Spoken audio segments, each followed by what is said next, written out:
दहेज प्रथा।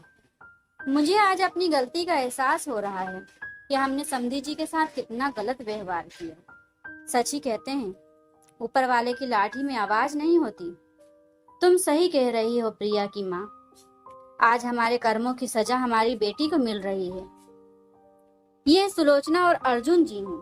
अर्जुन जी सरकारी इंजीनियर हैं और सुलोचना जी एक हाउसवाइफ हैं, जो आज आंगन में बैठे अपनी गलती पर पछता रहे हैं। आइए जानते हैं उन्हें अपनी गलती का एहसास कैसे हुआ। आज से 6 साल पहले उनके बेटे प्रियांशु की शादी पास के शहर में रहने वाले अजीत जी की बेटी काम्या के साथ तय हुई थी और शादी में उनकी सभी मांगों को काम्या के पिता ने सहर्ष स्वीकार कर लिया था। काम्या एक सीधी सादी और घरेलू लड़की थी। विवाह की सारी तैयारियां शुरू हो गईं। कपड़े गहने सभी खरीदे जाने लगे। तभी अर्जुन जी ने अपने रिश्तेदारों की बातों में आकर विवाह मैरिज हॉल की जगह 5 स्टार होटल से करने की शर्त रखी और कहा कि अगर आपने ये व्यवस्था नहीं की तो यह शादी नहीं हो सकती। काम्या के पिता ने उन्हें बहुत समझाने की कोशिश की, लेकिन अर्जुन जी अपनी बात पर अड़े रहे। अर्जुन जी ने कहा, मैरिज हॉल हमारी हैसियत के बराबर नहीं है। लोग क्या कहेंगे कि कहाँ रिश्ता कर लिया। एक ही बेटा है और बेटे की शादी रोज रोज थोड़ी हुई होती है। शादी के कार्ड बढ़ चुके थे और बहुत सारी शादी की तैयारियां भी हो चुकी थी। इसलिए काम्या के पिता ने किसी तरह कर्ज लेकर 5 स्टार होटल बुक कर लिया। शादी का दिन था और प्रियांशु की बारात नाचते गाते होटल पहुंच गई। शादी का कार्यक्रम भी शुरू हो गया, लेकिन तभी अर्जुन जी का गुस्सा 7वें आसमान पर चढ़ गया। चिल्लाते हुए बारात वापस ले जाने की बात करने लगे। काम्या के पिता उन्हें समझाते हुए कहते हैं कि समधी जी, आप बिना वजह नाराज हो रहे हैं। आप पहले मेरी बात तो सुन लीजिए। आपके बताए अनुसार ही हमने सारी व्यवस्था की थी, लेकिन होटल वालों का कहना है कि कुछ लड़कों ने बहुत सा खाना बर्बाद कर दिया, जिससे खाना कम पड़ गया। क्या हो गया, शादी विवाह में तो ये सब होता है, और अब क्या मेरे रिश्तेदार भूखे रहेंगे? अर्जुन जी ने गुस्से में कहा। काम्या के पिता और उसके भाई ने किसी तरह स्थिति को संभाला और शादी हो गई। शादी के बाद भी काम्या के ससुराल वालों की मांगे खत्म नहीं हुई। काम्या ने इस बारे में जब अपने पति प्रियांशु से बात की तो उसने कहा, मैं इन सब के बीच में नहीं पड़ना चाहता। दहेज की इस लेन देन ने एक बेटी को उसके पिता माता भाई बहन के प्यार से जरूर दूर कर दिया था। काम्या शादी के बाद कभी अपने मायके नहीं जा सकी। जब भी उसके मायके जाने की बात करने के लिए काम्या के पिता आते तो उन्हें कोई न कोई बहाना बनाकर लौटा दिया जाता या कोई नई डिमांड बता देते। काम्या की ननद की शादी में भी अजीत जी को ढेरों सामान की लिस्ट पकड़ा दी गई, यह कहकर कि समधी हैं, इतना तो करना ही चाहिए। काम्या के पिता भी बेटी के प्यार और उसका घर बसा रहे इस मोह में सब करते जा रहे थे।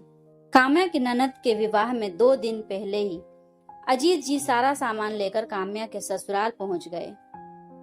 सामान को देखकर काम्या की सास बोली, ठीक है, हमें क्या पता था कि आपकी पसंद ऐसी है, नहीं तो हम लोग खुद ही पसंद कर लेते।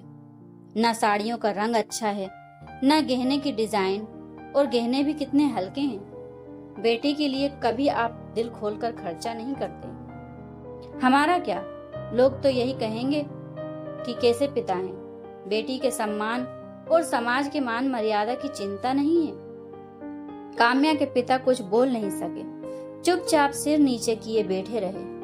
लेकिन आज सारे रिश्तेदारों के सामने अपने पिता की बेइज्जती काम्या को बर्दाश्त नहीं कर पाई और बोली, मम्मी जी, समाज की मान मर्यादा की चिंता क्या सिर्फ मेरे पिताजी को है या मेरे मायके वालों को भी होनी चाहिए? आप लोगों को इस बात की कोई चिंता नहीं होनी चाहिए। सारे रिश्तेदारों के सामने आपने यह तो कह दिया, यह अच्छा नहीं, वह अच्छा नहीं, यह नहीं लाए, वह नहीं लाए, लेकिन क्या पिताजी से एक बार भी उनका हाल समाचार पूछा? किसी ने भी उनसे चाय नाश्ते के लिए पूछा? नहीं, क्योंकि आप लोग मेरे पिताजी को अपना समधी नहीं नौकर समझते हैं, और मुझे तो इस घर में एक काम वाली बाई से भी कम समझा जाता है। जब जिसके मन में आए मुंह उठाकर कुछ भी कह देता है। कुछ खराब हुआ तो काम्या और कुछ अच्छा हुआ तो आप लोगों ने किया।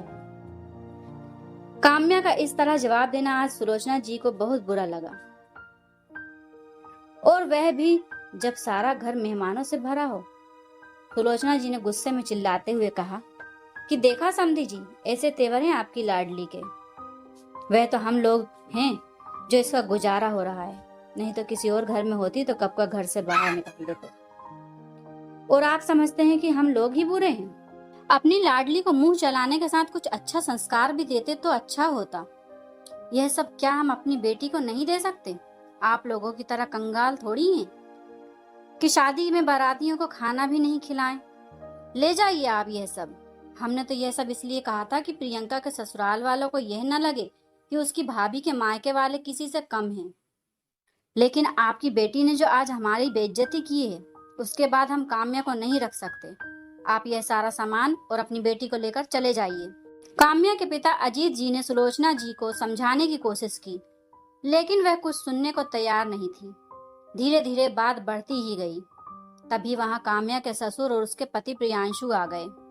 उनके सामने सुलोचना जी और उनके रिश्तेदारों ने काम्या को गलत बताया। प्रियांशु ने कहा, काम्या तुम इसी समय अपने पिता को घर से बाहर निकालो और तुम अपने सारे रिश्ते इनके साथ खत्म करो, तो ही तुम इस घर में रह सकती हो, नहीं तो तुम भी चली जाओ यहाँ से। मैं अपने माता पिता का अपमान बर्दाश्त नहीं कर सकता।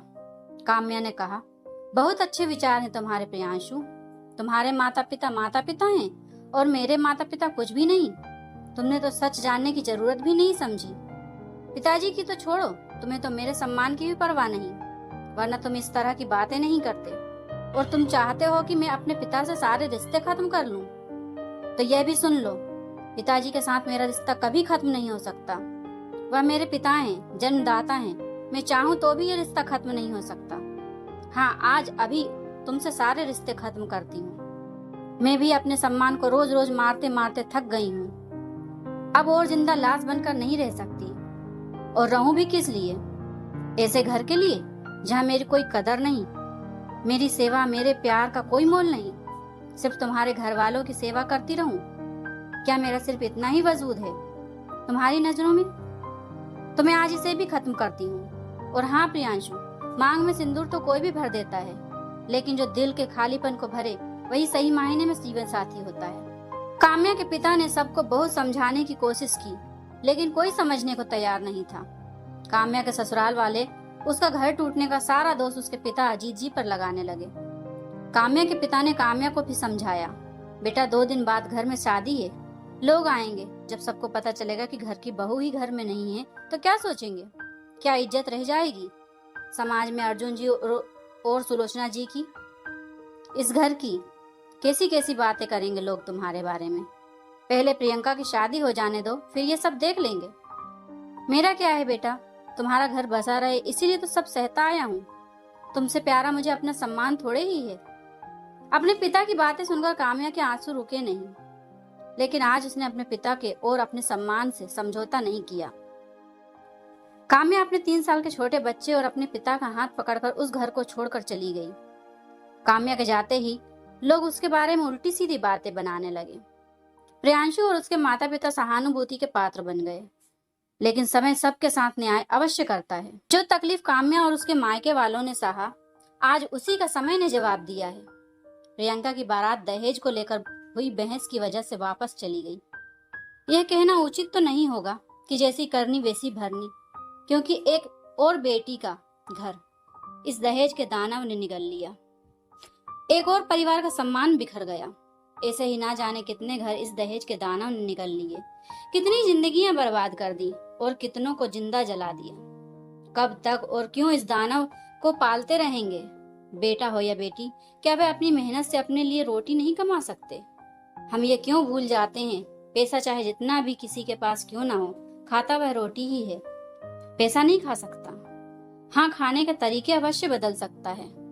अब तो बस यही इच्छा है कि दहेज के दानव को पालना बंद करें और अपने बच्चों को अच्छी शिक्षा दें, ताकि वह खुद अपना भार स्वयं उठा सकें और हमें उनके लिए दहेज प्रथा जैसी कुरीतियों को पालना न पड़े। डॉक्टर बाबा साहब अम्बेडकर ने भी कहा है कि तुम्हारे पैरों में जूते हों या ना हो, लेकिन हाथों में किताब अवश्य होना चाहिए। शिक्षा से ही दहेज प्रथा जैसी कुरीतियों का अंत हो सकता है। तो अपने बच्चों को शिक्षित करें और एक स्वस्थ समाज की नींव रखें। दोस्तों, आज की कहानी पसंद आई है तो कहानी को लाइक करें। चैनल पर नए हो तो चैनल को सब्सक्राइब करें। कहानी सुनने के लिए आप सभी का दिल से शुक्रिया।